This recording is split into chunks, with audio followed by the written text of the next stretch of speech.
네, 여러분 안녕하십니까? Q5 English입니다. 오늘은 peace, 평화, 이거 아니죠? 조각. 그냥 이렇게 알고 있는 표현인데요. 이것이 여러 가지 의미가 나오거든요. 자세히 하나하나씩 나누어 보도록 하겠습니다. The hard part is all those tiny pieces.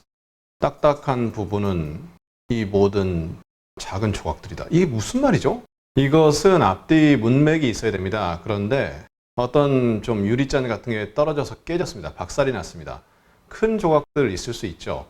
그거 집어내는 거 어렵지 않습니다. 그런데 굉장히 작은 조각들 안 보이거든요. 그러다 맨발로 걸어 다닐 때 찔려서 피나고. 그래서 어려운 부분이란 이 모든 조그만 조각들이다. 청소할 때 참 힘들죠. 그러니까 이 모든 조각들, 작은 조각들이 정말 어려운 부분이다. 즉 그것들을 치우기가 어렵다. 이렇게 의미가 이해되죠. Shop Classic 3-piece suits at Q5 Korea. 이런 가게 있는지 모르겠습니다. 현재 없는 걸로 알고 있는데요. 한국의 Q5라는 그 매장이 있죠. 거기서 클래식, 전통적인 새 조각 정장을 구매해라, 샵해라, 쇼핑해라 그 소리죠. 이게 무슨 소리죠? 어떤 조각조각이 이루어져서 전체를 갖다 구성할 때 이 역시 piece라는 표현을 쓰는데요.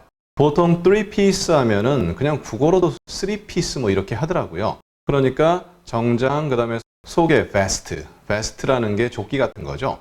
그리고 바지 이렇게 세 가지로 구성이 되어 있는데 좌우간 클래식, 전통적이다, 전형적이다, 그것을 구입해라 이렇게 되겠죠. Walking was the final piece of the puzzle. 걷는 것은 그 퍼즐의 마지막 조각이다. 이게 무슨 말이죠? 걷는 것은 그 퍼즐의 마지막 조각? 그러니까 예를 들어서 제가 어떤 병이 났습니다. 병원에 갔습니다. 의사 선생님께서 이렇게 하시고 마지막으로 걷기를 강하게 추천합니다. 이렇게 할 때 걷기를 추천합니다 라는 부분을 이렇게 해석할 수 있는 거죠. 걷기란 그 퍼즐, 건강을 되찾는데 음식도 있고 어떤 일어나고 자는 시간도 있고 운동도 있고 여러 가지 조각이 퍼즐처럼 맞춰지는데 그 중에 걷는 것이 마지막 조각이다. 이렇게 이해가 되는 거죠. I did a piece once. once는 이때는 한때에, 한 번은, 과거에는 이러한 의미로 쓰일 수가 있죠. 그럼 나는 그 한 조각을 했다. 이게 아니라 보도, 보고 이러한 의미가 있습니다. 그러니까 저는 한때 그러한 보도를 했습니다. 물론 이제 앞뒤 내용이 있어야 되고요.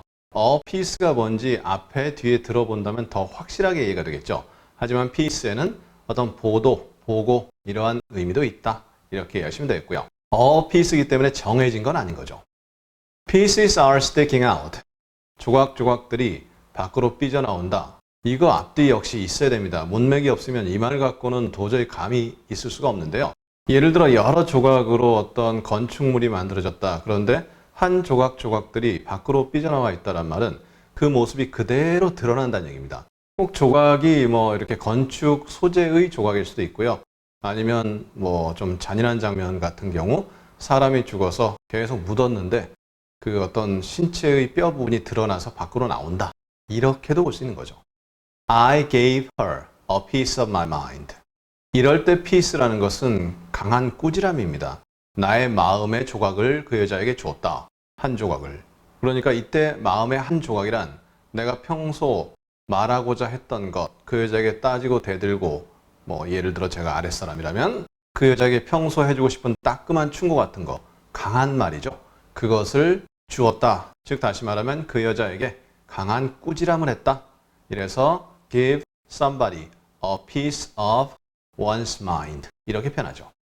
He's piecing together what happened to her. 그는 그 여자에게 일어난 일을 piece together 하고 있다. 조각조각 맞추고 있다라는 뜻입니다. 즉, 그 여자에게 이런 일이 일어났는데 여기 얘기 들어보면 이렇고 저기 얘기 들어보면 이렇고 다 들어보자. 그리고 하나하나씩 연결해서 맞춰보자 라는 느낌이 이 문장에서 나오는 거죠. Something didn't start to piece up right. 어떤 것이 조각조각 맞기 시작하지 않고 있었다. 직역이죠. piece up이라는 건 조각조각을 세워서 위로 일으키는데 딱딱딱 맞게 일으킨다. 그러한 느낌이 있거든요. 그러니까 piece up right. 딱 맞아떨어진다. 그런데 어떤 것은 맞아떨어지지 않는다. 내용이 있어야 되겠죠. 하지만 저거 들어보니까 저건 좀 아닌 것 같은데 이거 들어보니까 이건 괜찮은데 이러한 느낌이 나오는 거죠. 그 다음 오늘의 마지막 문장입니다. She went to pieces when she saw the mess. 그 여자가 the mess를 보았을 때, 그 엉망인 상태를 보았을 때 mess라는 건 어지럽혀져 있다라는 느낌이죠. 저희 과거 강의에서 다루었는데 링크를 통해 확인 부탁드리겠고요. 그러면 엉망으로 어지러져 있는 상태를 보았을 때 조각조각으로 갔다. 즉 여기죠. 결국 마음이 다 부서졌다. 정말 정신 못 차리고 충격을 받았다. 이렇게 의미가 이해되죠. 자, 이렇게 해서 오늘 piece, 조각입니다. 그리고 조금 빨리 진행을 했습니다. 그렇게 크게 어려운 내용은 없기 때문인데요. 이렇게 진행하다 보니까 내용이 다양하죠. 네, 다양한 내용 하나하나씩 다시 반복 부탁드리겠고요. 우리 다음 시간에는 topic, subject, 주제, 그냥 뭐 비슷하게 번역되지 않나요? 그런데 어떤 차이가 있나요? 다음 시간에 한번 자세히 알아보도록 하겠습니다. 감사합니다.